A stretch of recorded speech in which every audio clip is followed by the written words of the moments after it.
Bonjour à toutes et tous et bienvenue dans le podcast de l'Institut Wallon de l'évaluation, de la prospective et de la statistique, l'IWEPS, consacré à ses publications, travaux et actualités.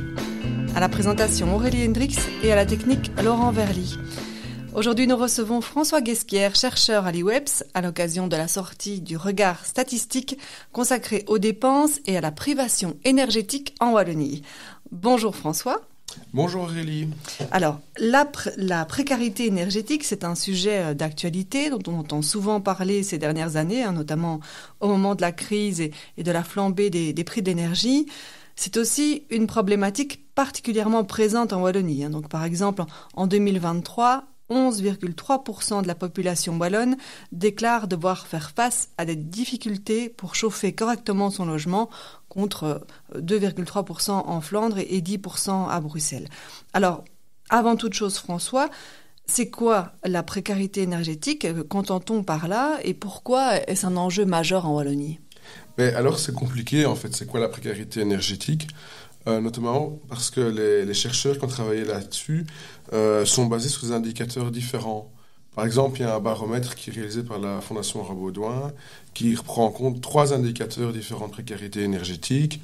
Un plus subjectif, donc c'est des ménages qui déclarent pas avoir les moyens de payer leur énergie. Puis aussi, ils ont identifié des ménages qui ont des dépenses élevées par rapport à leurs revenus. Et puis aussi des ménages qui ont des dépenses très faibles, qu'on suppose qu'ils se privent. Alors, face à cette multiplicité de précarité énergétique, le rapport il ne s'intitule pas la précarité énergétique en Wallonie, mais plutôt les dépenses et la privation énergétique, parce qu'on s'est basé sur principalement 3 indicateurs pour mieux comprendre cette question de la précarité énergétique. D'abord des indicateurs de dépenses, d'une part des dépenses absolues, pour savoir quels étaient les ménages qui avaient des grandes dépenses et des faibles dépenses, c'est plus un indicateur descriptif.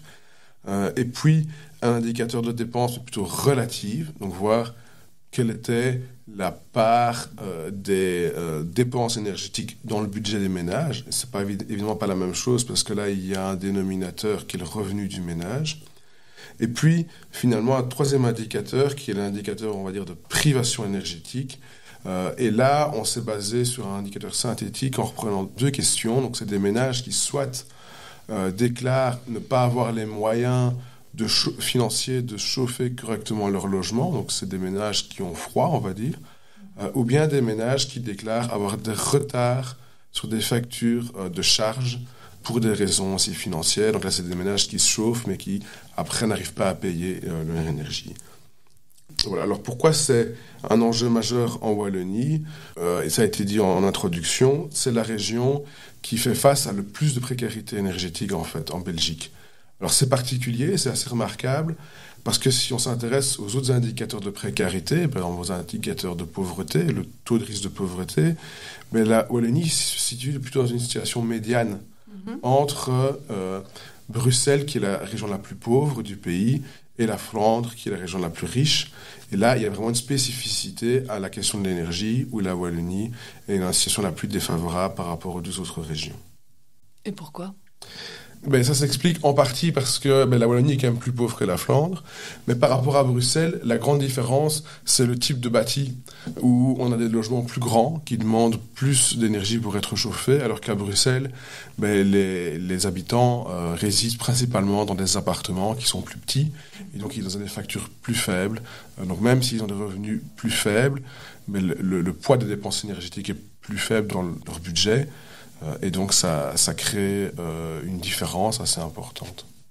Oui, donc, comme vous l'avez dit, les 3 indicateurs utilisés pour mesurer la précarité énergétique, donc à savoir le montant des factures en énergie, la part des dépenses en énergie donc dans le budget des ménages, et puis la privation énergétique, donc la part des ménages qui déclarent ne pas savoir chauffer correctement leur logement ou avoir des retards de paiement. Alors, à la lumière de ces 3 indicateurs-là, est-ce qu'on peut vraiment dire que les ménages les plus pauvres ont toujours les dépenses énergétiques les plus élevées? Non, donc ça, c'est pas le cas. En fait, quand on regarde les dépenses, le montant absolu des dépenses énergétiques selon le niveau de vie des ménages, on voit que les plus pauvres dépensent un tout petit peu moins que les plus élevés. Mais il y a des effets en fait contradictoires. Donc il y a des effets qui expliquent pourquoi les pauvres dépensent plus et pourquoi ils dépensent moins. Et l'un dans l'autre s'annule un petit peu.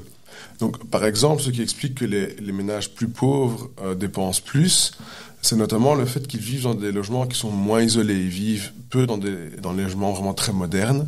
Il y a des logements qui parfois ont des problèmes vraiment d'isolation avec du simple vitrage, des passoires énergétiques. Ça accroît un petit peu quand même leur facture. Mais à l'inverse, il y a des éléments qui expliquent qu'ils dépensent moins. Par exemple, les plus pauvres vivent dans des logements plus petits. Et donc, la surface du logement, la superficie du logement est un élément déterminant sur le montant total des factures. Donc, si vous vivez dans un petit appartement en ville ou un petit studio, évidemment, vous devez moins chauffer que si vous vivez dans une grande villa à la campagne.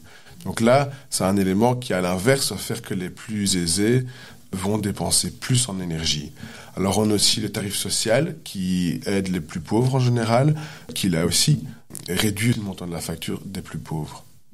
Et pourquoi les ménages qui déclarent des difficultés à payer leurs factures ne sont pas nécessairement ceux qui ont les factures les plus élevées?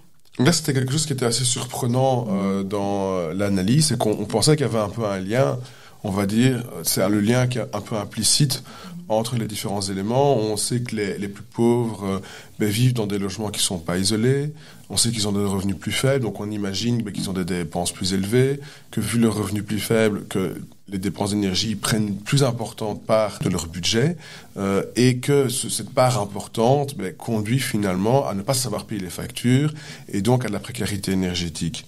Alors on se rend compte que le lien, il n'est pas si évident que ça. Comme on l'a dit, il y a un effet du fait que les plus pauvres vivent dans des logements plus petits et donc finalement ils ont des dépenses plus faibles. Il y a aussi le fait qu'ils se privent aussi. Donc quand les ménages se privent, en fait ils dépensent moins et c'est pour ça qu'ils se privent aussi, c'est pour dépenser moins. Oui, c'est ça. Et donc il y a un effet où les ménages les plus pauvres, parce que notamment ils vivent dans des logements plus petits et parce que ils se privent, ils ont des factures qui sont pas nécessairement plus élevées, même en montant relatif. En fait, on voit aussi, par rapport au montant relatif des dépenses, on voit une grande diversité chez les ménages les plus pauvres. On a à la fois certains qui ont des factures qui sont importantes par rapport à leur budget, et d'autres qui ont des factures très faibles. Il y a des effets qui sont variables, et on a l'impression que les stratégies peuvent être multiples chez les ménages plus précarisés, ou soit on décide de chauffer quand même, et donc d'avoir des factures élevées, mais de se priver ailleurs, ou bien on décide de se priver d'énergie, justement, et avoir des factures plus faibles. Quand on va dans les ménages, on voit les ménages plus élevés, là, il y a moins de diversité, et le poids des factures est plus faible dans le budget, parce que presque mécaniquement, il y a un moment où on ne va pas chauffer à 25 degrés, on ne va pas avoir une maison qui est 5 fois plus grande, et donc, globalement, les revenus augmentent, et d'autres postes prennent plus de place, comme les loisirs, comme l'épargne, plutôt que l'énergie. Alors, vous l'avez évoqué déjà précédemment un petit peu, mais donc, quel est le rôle de la qualité du logement, finalement, dans la précarité énergétique ? Alors là, c'est assez paradoxal. Quand on regarde plutôt le montant des factures et le montant relatif aux revenus, il y a en fait assez peu d'effets. Le seul effet vraiment significatif qu'on voit, c'est vraiment pour les nouveaux logements, donc les logements qui ont été construits au XXIe siècle par rapport aux logements plus anciens. Là, on voit que les habitants de ces logements-là ont des factures significativement plus faibles quand on contrôle toute une série d'autres facteurs. Donc quand on contrôle la taille du logement, le revenu du ménage, etc. Par contre, des éléments comme vraiment la qualité, le fait de vivre dans une passoire énergétique, là, ils n'ont pas vraiment d'effet. Visiblement, les ménages qui ont une passoire énergétique ne dépensent pas nécessairement plus, probablement qu'ils se privent, en fait. Oui. Par contre, quand on regarde la privation énergétique, là, il y a un effet très fort du fait de vivre dans une passoire énergétique et de se priver. Y compris quand on prend en compte le niveau global de vie de ces ménages-là. Donc il y a un effet propre vraiment de la qualité du logement. C'est probablement lié au fait qu'à un moment, si on a dans un logement de très très mauvaise qualité, ça sert à rien de chauffer. On va quand même avoir froid, on va avoir des grosses dépenses. Et donc, à niveau socio-économique équivalent, les ménages qui vivent dans des logements de très faible qualité vont plus vite se priver d'énergie que d'autres choses. Et en quoi la taille du logement influence aussi les dépenses énergétiques ? Mais donc la taille du logement, c'est vraiment l'effet majeur, et ça c'est quelque chose qu'on ne parle pas souvent, en fait, on parle beaucoup dans la presse quand on parle de questions de précarité énergétique et d'énergie, on parle beaucoup des passoires énergétiques, mais on parle peu de la taille du logement. Mais ici on voit que le montant des dépenses, qu'il soit relatif ou absolu, Mais le déterminant majeur, c'est vraiment la taille du logement. Donc plus on a un logement qui est grand, plus il faut chauffer, et donc plus on a des dépenses qui sont importantes. Donc c'est vraiment le déterminant majeur. L'autre déterminant, c'est aussi le type de ménage, la taille du ménage. Mais là, c'est peut-être aussi une mesure indirecte aussi de la taille du logement. On peut imaginer qu'un ménage avec un isolé qui habite un logement de 200 mètres carrés ne va pas l'utiliser de la même manière qu'un ménage de 5 personnes. Il y a peut-être probablement des pièces qui ne sont pas chauffées, des chambres d'amis, des débarras.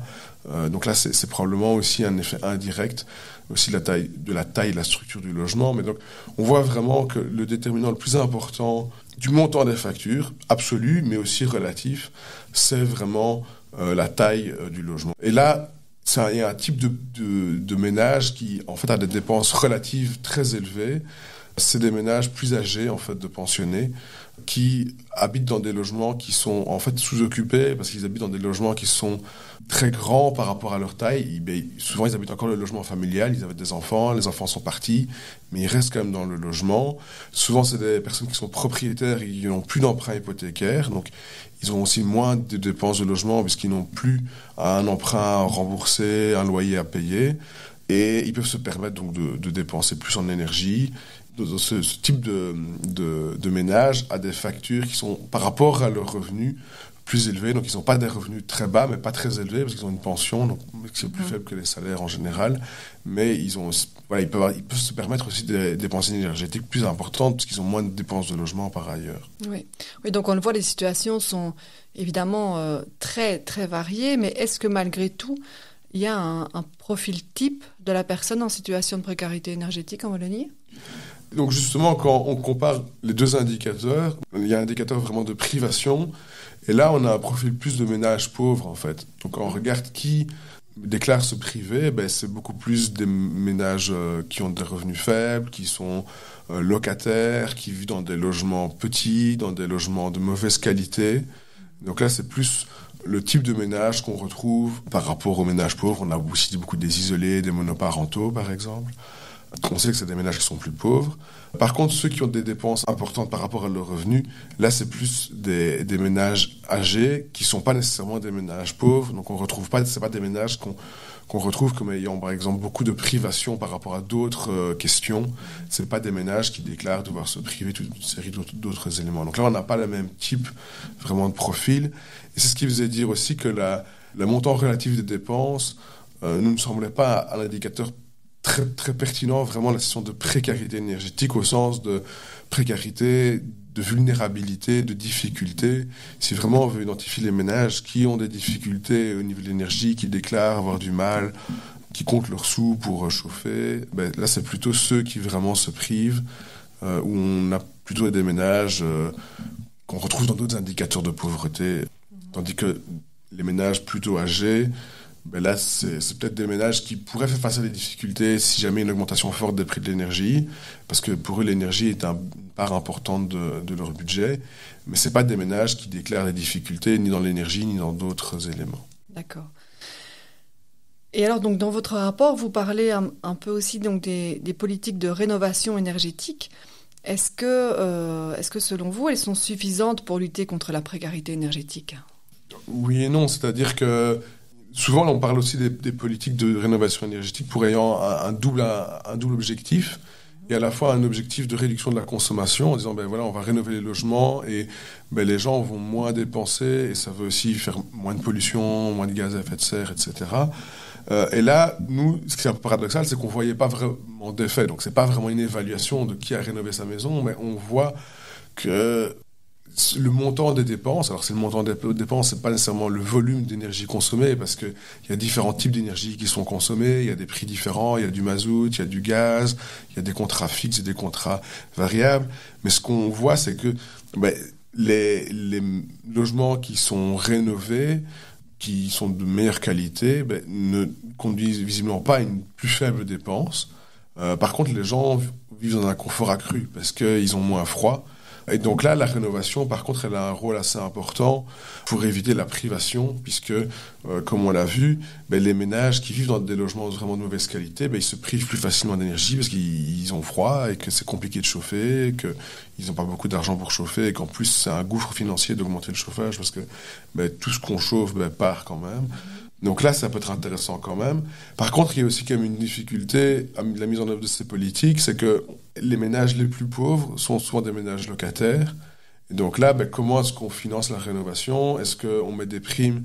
C'est les propriétaires qui vont en bénéficier parce que les logements, il est possédé par le propriétaire. Donc là, est-ce que c'est le rôle de l'État de subventionner les propriétaires? Et il peut y avoir aussi des effets pervers où parfois, il va y avoir une augmentation aussi du loyer. Donc s'il y a une rénovation énergétique, peut-être que les locataires auront moins de dépenses, auront un meilleur confort, mais ce qui risque pas d'avoir un loyer plus élevé. Donc parfois, ça c'est des éléments auxquels il faut faire attention. Donc, voilà, c'est compliqué aussi de toucher finalement, à l'aide des politiques de rénovation énergétique, d'aider les ménages, on va dire, les plus précaires, qui sont souvent locataires. Après, il y a quand même aussi des ménages propriétaires qui sont pauvres, et là, ça peut être intéressant quand même. Donc, il ne faut pas complètement évacuer cette question d'aide à la rénovation. Et on n'a pas non plus fait, ici, c'est une analyse statistique sur qui dépense quoi, qui se prive, quelles sont les différentes caractéristiques des ménages. Mais ce n'est pas du tout une analyse des dispositifs existants, de qui sont les ménages bénéficiaires des primes. On n'est pas dans une évaluation des politiques publiques. Et là, il faudrait une analyse vraiment spécifique de qui bénéficie de telle ou telle aide pour vraiment pouvoir évaluer l'effet de ces différents dispositifs. Et pour finir, en quelques mots, François, que doit-on retenir de ce rapport ?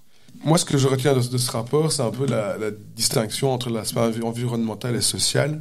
Parce que la question de la précarité énergétique, en fait, elle émerge parce que c'est un peu une convergence entre à la fois des questionnements environnementaux, où il y a la question de la réduction de la consommation d'énergie, et à la fois des questionnements plutôt sociaux. Il y a des ménages qui font face à des difficultés. Et ici, ce qui m'a vraiment surpris, c'est qu'on observe c'est vraiment une différence de profil, de type entre les ménages finalement qui ont des factures élevées, que ce soit de manière relative ou absolue, et les ménages qui se privent. Et finalement, les plus pauvres, c'est ceux qui se privent, alors que ceux qui consomment peut-être le plus, c'est pas nécessairement ceux qui se privent, et c'est plutôt la taille du logement qui joue. Donc, en général, on a quand même une dissociation entre, d'une part, des effets d'ampleur de consommation, qui sont plus déterminés par la question de la taille du logement. Et donc, si on veut vraiment réduire la consommation, il faudrait plutôt avoir des logements plus petits. Il y a toute la question des ménages plus âgés, une fois que les enfants sont partis, est-ce qu'il ne faut pas créer d'autres types d'habitats? Et d'autre part, la question vraiment des ménages les plus pauvres qui, eux, se privent. Mais là, on observe aussi que si on améliore la rénovation, ça ne va pas réduire leurs dépenses, ça va surtout augmenter leur confort. Donc, ce n'est pas inutile de le faire, mais c'est plutôt un aspect social qu'un aspect réellement, on va dire, environnemental. Le fait d'améliorer la qualité énergétique des bâtiments va visiblement plutôt avoir un effet social plutôt qu'environnemental. Merci François de nous avoir parlé de ce rapport. Je tenais aussi à remercier Lise Gobert qui est stagiaire en communication à l'IWEPS pour l'instant et qui nous a aidés à préparer ce podcast. Alors le rapport, il est intitulé « Les dépenses et la privation énergétique en Wallonie ». Il est disponible gratuitement sur notre site web dans la rubrique publications. Je vous invite à le lire pour en savoir plus et je vous dis à bientôt pour un nouveau numéro du podcast de l'IWEPS.